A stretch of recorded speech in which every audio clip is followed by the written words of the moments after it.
Od bura ma Kisumu koro loro ayanga nyaka dwe mar 2 higa manyien ne yweyo malach ma nyasi mar nyuol Yesu gi higa manyien, gino madhi miyo MCAs thuolo mar yweyo kendo rado gi jopiny.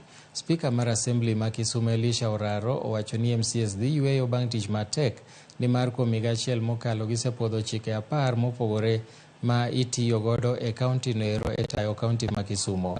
Kata kamano, Oraro golo siem ne MCAs ni mag Assembly no ni jogo eko ma bende pod ni ok gibi puodho wuodhe mag committees ma pok otieko ndiko lipode magi kaluwore kod limbe ma gisebedo ka gitimo e yor tich e kuonde mopogore.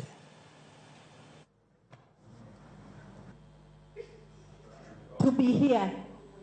As we embark on the long recess, I urge all members to take this opportunity to rest.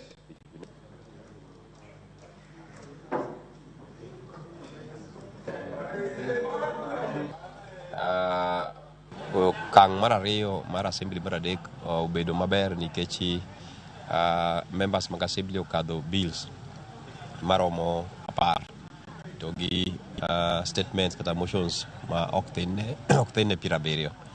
Ma en achievement maduong' kabisa nikech tij Assembly gin adek en loso chike, timo oversight kata cheko kaka migawo mantie e bar sirikal mar executive tiyo to kod represent jopiny kata chung' ne jopiny e Assembly. Nitiere reports kata tije mwakete e kamati mag Assembly. To nitiere committees moko ma pok otieko tijegi. To ne wabedo kod jokombe mag committee go mwawinjore ni ok abi chiwo